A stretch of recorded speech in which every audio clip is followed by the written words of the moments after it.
Hello students, आप सभी का स्वागत है। मेरा नाम है फैसल रशीद। ये है विज मैथमेटिक्स। आपके सामने क्वेश्चन नंबर 8 है। ये क्वेश्चन एसएससी सीजीएल में 14 जुलाई शिफ्ट 1 में पूछा गया था। तो चलिए इस क्वेश्चन को देखते हैं। क्वेश्चन में कहा जा रहा है two concentric circles are of radii 10 centimetre और 6 centimetre. Find the length of the कोड of the larger circle which touches the smaller circle. यानी कि दो संकेंद्रित वृत्तों की त्रिज्याएं 10 सेंटीमीटर और 6 सेंटीमीटर है। बड़े वृत्त की उस जीवा की लंबाई ज्ञात कीजिए जो छोटे वृत्त को स्पर्श करती है। बहुत ही आसान क्वेश्चन है, इसमें आपको कुछ नहीं करना है। सबसे पहले मैं आपको इमेज में दिखा देता हूं कि संकेंद्रित दो वृत्त जिनकी त्रिज्याएं अलग अलग होती हैं वो किस तरीके से दिखाई पड़ते हैं। यहां पर आप देख सकते हैं कि हमारे सामने दो वृत्त दिए गए हैं और एक वृत्त जो है वो बड़ा है, दूसरा वृत्त छोटा है। बड़े वाले वृत्त के अंदर छोटा वाला वृत्त है, लेकिन दोनों का जो केंद्र है वो क्या है? दोनों का केंद्र O है। यानी कि बड़े वाले का भी केंद्र O है और छोटे वाले का भी केंद्र O है। अगर हम O से B तक की दूरी देखें तो क्वेश्चन के हिसाब से ये दूरी हमारी 10 सेंटीमीटर की होगी। और अगर छोटे वाले वृत्त को देखें तो इसकी दूरी 6 सेंटीमीटर होगी। तो बड़ा वृत्त और छोटा वृत्त जिस तरीके से हमसे क्वेश्चन में कहा गया है हमने बना लिया है।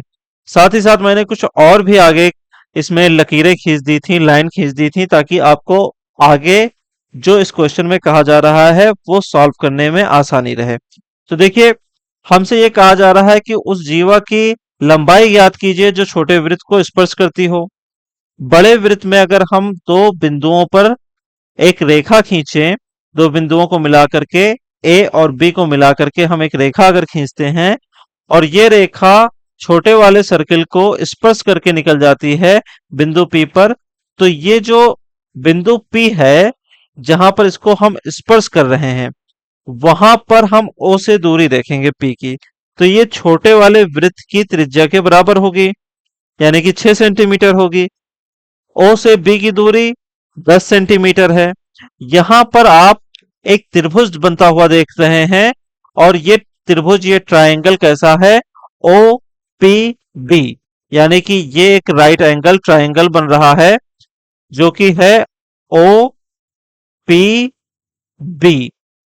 इस राइट एंगल ट्रायंगल में आप देखेंगे हमें कर्ण दिया है 10 सेंटीमीटर और लंब दिया है 6 सेंटीमीटर।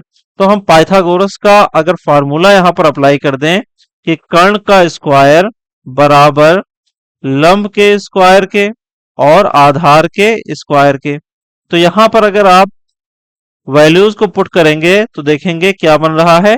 6 छक 36 प्लस पीबी हमें मालूम नहीं ये कितनी है, तो हम इसको एक्स स्क्वायर लिख सकते हैं। एक्स स्क्वायर बराबर कितना हो जाएगा? 64 हो जाएगा।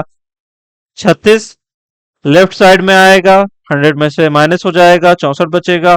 तो आप देखिए एक्स की वैल्यू कितनी होगी? एक्स की वैल्यू होगी √64, जिसका मतलब क्या होता है? 8 होता है। तो एक्स की वैल्यू कितनी आ गई? 8 आ गई। अब देखिए पीबी की वैल्यू आई है 8। यहां पर आप ओ से अगर ए को मिलाएंगे तो आपको 10 सेंटीमीटर मिलेगा। ओ से पी की दूरी 6 सेंटीमीटर रहेगी, तो ए और पी भी कितना आएगा? 8 सेंटीमीटर ही आएगा। आप देखिएगा 8 सेंटीमीटर और 8 सेंटीमीटर मिलकर के 16 सेंटीमीटर बनाते हैं। इसीलिए अगर हम ए बी की लेंथ जानना चाहते हैं तो एक्स को हमें डबल करना होगा। तो जैसे ही हम एक्स को डबल करेंगे ये हो जाएगा 16 सेंटीमीटर, और यही वो लंबाई है, उस जीवा की लंबाई है, कोड की लंबाई है जिसके बारे में हमसे पूछा जा रहा है, जो छोटे वृत्त को टच करती है। तो ऑप्शन नंबर 2 में आपको देखने को मिलता है 16 सेंटीमीटर, यही आपका करेक्ट ऑप्शन होगा। मिलते हैं अगली वीडियो में। Have a lovely day, signing off.